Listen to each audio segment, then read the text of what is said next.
SCP. Secure, Contain, Protect.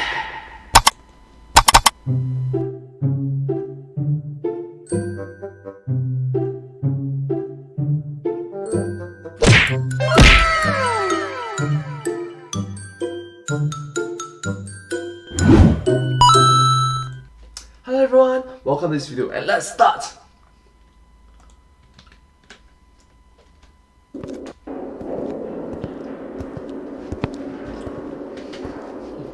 Careful, this might be one of the most dangerous items we've dealt with yet. More SCP facility, more dangerous? dangerous than an invincible reptile? More dangerous than that. More dangerous than a plague doctor who cures people by turning them into zombies? More dangerous than that. More dangerous than a malevolent star headed towards Earth to destroy our planet and everything on it? Even more dangerous than that. What could be more dangerous than that? Lawyers. Lawyers. Hello, Internet! Welcome to Game Theory! Ooh, wow. That was the intro of the video. Hello everyone, welcome to the Game Theorists. The show that usually starts with the signature Game Theory cheesy joke. Cheesy joke. Trademark. But today we're skipping all that and going straight to MatPat's serious time, trademark, to talk about what exactly a trademark actually means and why it's threatening a whole bunch of gamers, and maybe worse, a whole bunch of game developers, and even worse, the entirety of the internet. And like our very own James Bond mystery, this theory has taken us all the way up to the icy depths of Soviet Russia. TM. TM. Not the Pokemon TM, right? It's not the Pokemon TM. It's TM as in trademark. Huh, interesting. Sorry, nope, not the 70s anymore. It just takes us to regular present-day Russian Federation. Now, if you haven't heard this story yet, well, it means that you don't watch Markiplier, considering he's been one of the only big voices bringing attention to the issue, which is a shame because it's a story that needs to get out there for the benefit of hundreds of creators and the people who love what they do. So that's my goal today, to catch you up on what's going on, give a deeper dive into all the legal stuff that Mark left out of his video, and ultimately spread the word about a horror story that's much more real, much more scary, much more dangerous than the bulk of SCP's library of Real, scary, dangerous. fictional monsters. It's critical alert. If you're unfamiliar, the SCP Foundation is a massive, collaborative, community-driven creative writing project that lives at scpwiki.net. It might not look flashy on the outside, but it's a place for writers of all kinds to catalog the fantastic and sometimes frightening entities that are captured by the fictional SCP Foundation. Yes, these are the imaginations, these are the creativity of actual writers.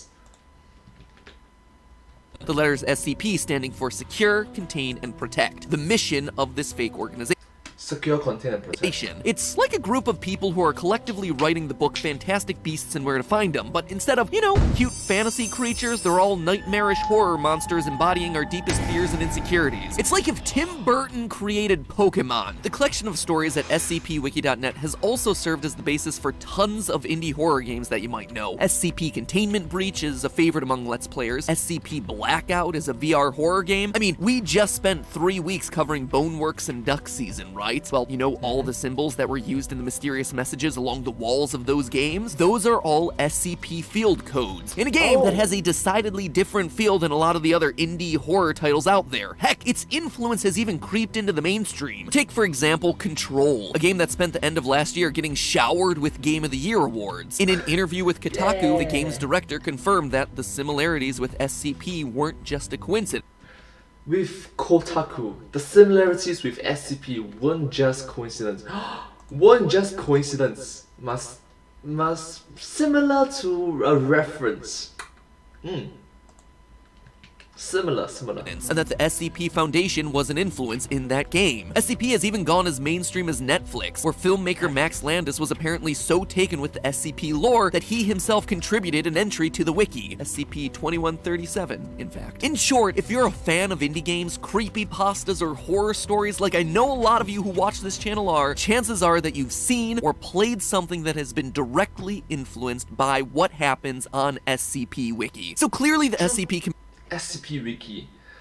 by groups of writers with their imaginations, with their creativity. Communities inspired a lot of media out there, some of which is making big bucks. True, it's a community effort. It's a community effort. And yet, you don't hear about writers of SCP stories harassing game makers online, accusing them of stealing art or stories or anything like that. This is 2020. Where's all that internet rage trademark? Is the SCP community just really nice? Well, yeah, actually, that's kinda it. All SCP content cataloged on the wiki falls under what's known as a Creative Commons license. What is this and why haven't you heard of it? Don't worry, none of the music studios on YouTube have heard of it either. Ooh! Oh,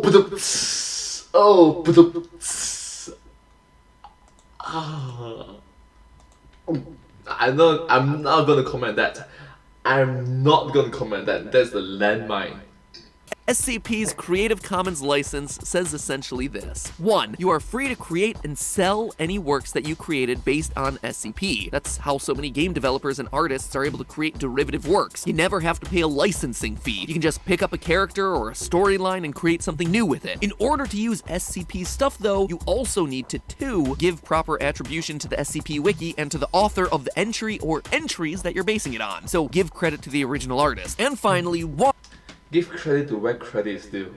Awesome. 1. I mean, technically it's 3, but according to my script, it's 1 because the bullet points got all off. It means I just have to read what's on the script, right? Can't fix the bullet points or anything like that. Like the SCP Wiki, you add the Creative Commons Attribution Share-alike 3.0 license, or CC BY-SA for short, to your own work. This essentially means that you're giving other people the ability to copy your work or create derivative works, provided that they give you proper attribution and distribute your work under the same license. Basically, this all amounts to a pay-it-forward creative mentality. Hey, you were inspired by my stuff and that is totally cool. Heck, you might have even made some money off of it. But now, just make sure that you let the next person be inspired by your work. Now, maybe it's not the perfect system for every instance, but it's worked for SCP since 2008, which is like a century in internet time. Recently, however, a guy That is like 13 years. Oh my gosh. That means that literally, oh gosh, I feel old. over in Russia has been threatening the system using some odd tactics and has slowly been starting to extort legitimate SCP members. He's successfully managed to take down sellers of SCP merchandise in Russia. He's successfully taken down the official social media page for the SCP Foundation Wiki's Russian branch, and now he's moved on to the Russian section of the wiki itself, demanding the page be handed over to him so he can take it apart and use it to sell his own merch. Yikes, with selling tactics like that, even Jake Paul could take some lessons from this guy.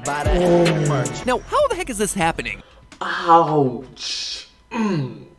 Wow. That did not age well.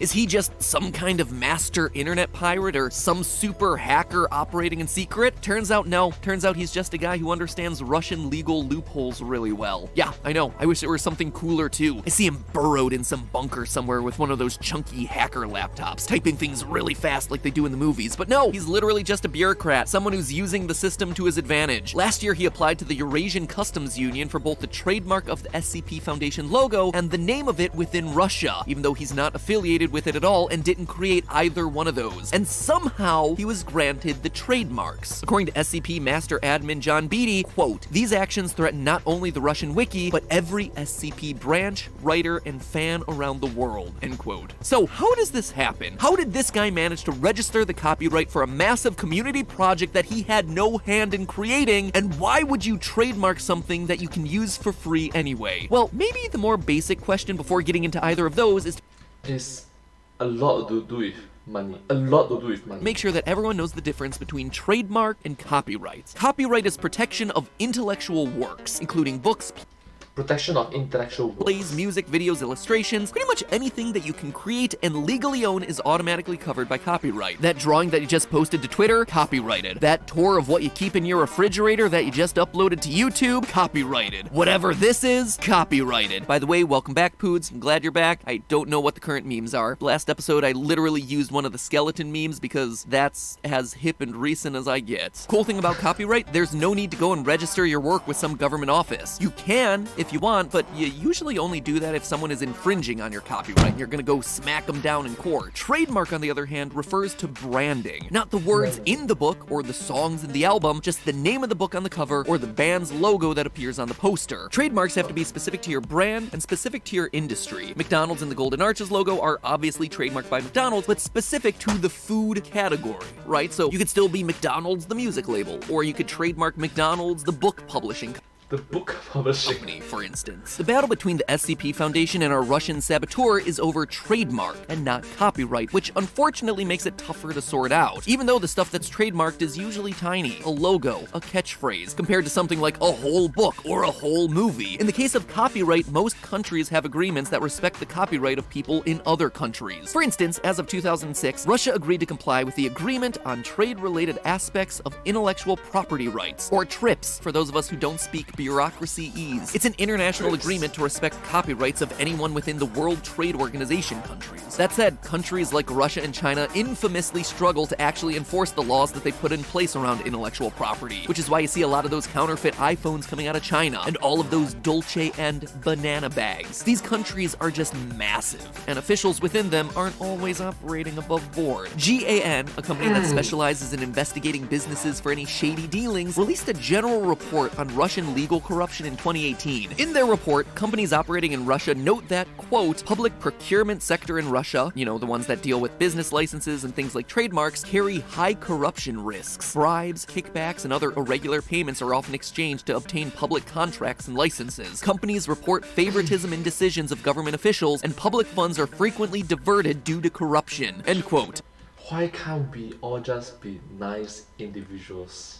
Wow, that is like a 2-star Yelp review. And believe it or not, the other sectors of government that they report on actually rate worse. Seriously. So the SCP is already up against a pretty rough system from the start. Add to that the problem that trademarks are especially slippery when you cross country borders. They're territory specific, which means that your trademark usually only works in your country or continent. For example, you'll find no Burger King signs in Australia. That's because when Burger King expanded into Australia in the 1970s, they found that the trademark for Burger King had already been registered by an Australian company. So instead, they had to brand their Australian restaurants as Hungry Jack's. Sure, they can still advertise themselves as home of the Whopper. Whopper is trademarked as their burger. They just can't call themselves Burger King because someone had it in that territory first. Countries like China and Russia are strong first-to-file countries, which means that basically if you don't register your trademark there first, they can legally sell your exact trademark, like your actual logo or name or whatever, to someone else. This appears to be what's happening in the case of SCP, but it's far from the first example. In 2002, a Russian company started under the name of Starbucks and was able to get the rights to the Starbucks trademark after persuading the Russian patent agency that the name should be auctioned off. And yes, this Russian firm also copyrighted the classic mermaid Starbucks logo, which they did not create. What ensued was a multi-year legal battle that finally came to an end in 2005 when the Seattle coffee chain finally convinced the Russian courts to uncancel the trademark that they had registered in 1997, reverting the sale that had allowed a Russian company to lay claim to their brand for 3 years. This also happens in countries like China all the time. A number of articles have surfaced over the last several years about how trademark theft is on the rise in China, but the best US lawyers can do for companies whose logos or names get ripped off is literally to tell them to try and buy back their own name and trademark from the company who stole it.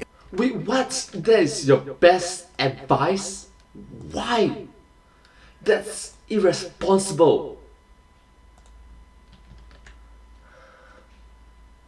It would be like Vsauce having to buy back the name Vsauce from some random person in Russia because he didn't think to preemptively register his name there or it took him too long to use it. While to our sensibilities that might seem ridiculous, it actually is all totally legal in first-to-file countries. What's happening with SCP isn't necessarily breaking trademark laws. Selling that trademark to some random guy was potentially legal because, well, that's just the way that Russian law is set up. So, is that it? Just a really sucky ending for this group who's sharing their work with the whole world? Does the SCP have to somehow buy back their own trademark or be forced to operate under a totally separate name in Russia? Well, maybe not. While our Russian saboteur here may not get snagged on trademark issues in Russia, we've also been talking this whole time about copyright. You'll remember from the beginning that the entire SCP Wiki, all the spin-off games, the pages, the stories, the artwork, all of it is governed by the Creative Commons license, requiring that anyone who uses SCP materials, artworks, or related materials gives credit to the community and also allows others to use those same works under the same license. That said, our Russian saboteur has reportedly been using his trademark as a lever to take down SCP works from other authors and block merchandise sales containing SCP artwork. Admittedly, it's a bit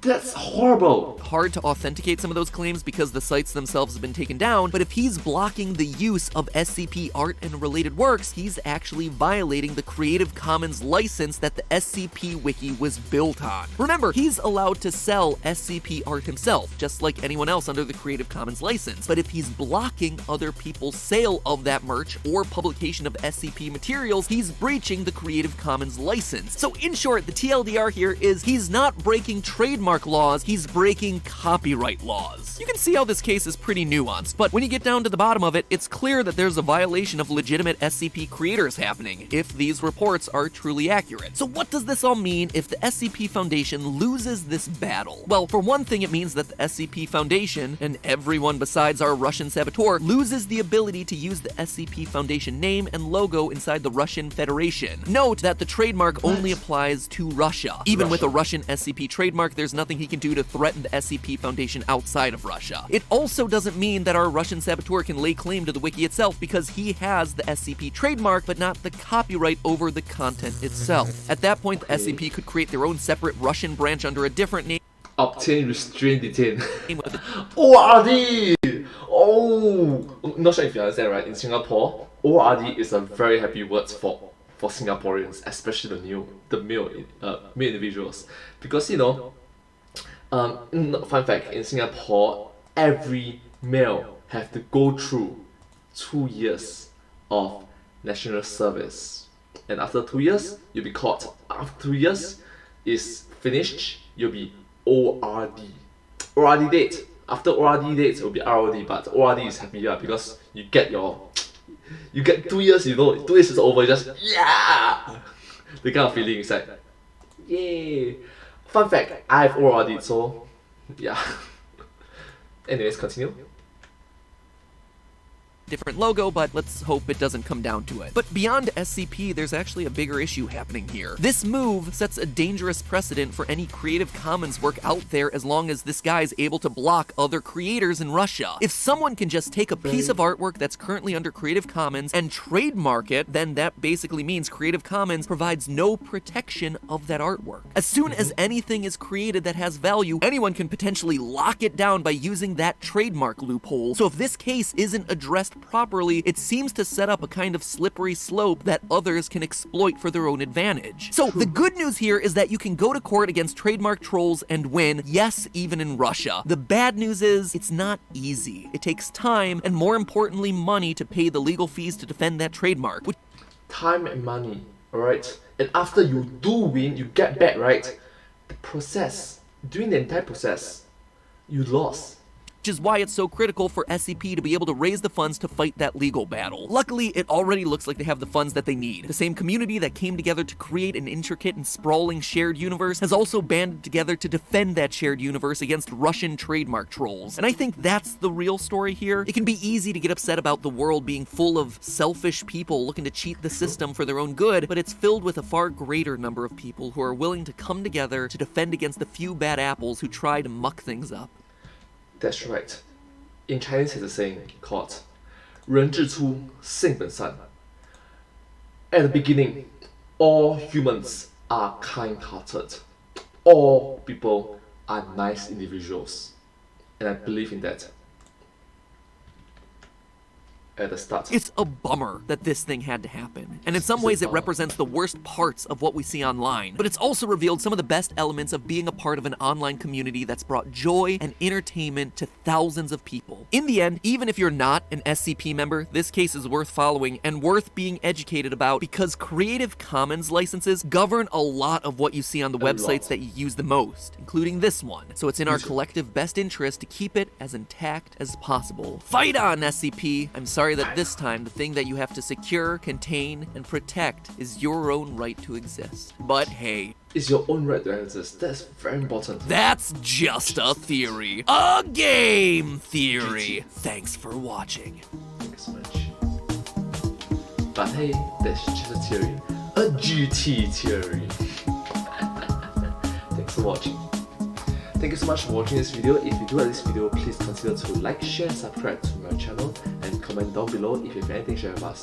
Do remember to follow my channel, and I sincerely appreciate all of your support for me and my channel. Thank you so much, and I hope to see you in my next video. But hey, remember, that's just a theory. A GT theory. Game theory. A game theory. Thanks for watching. Thank you.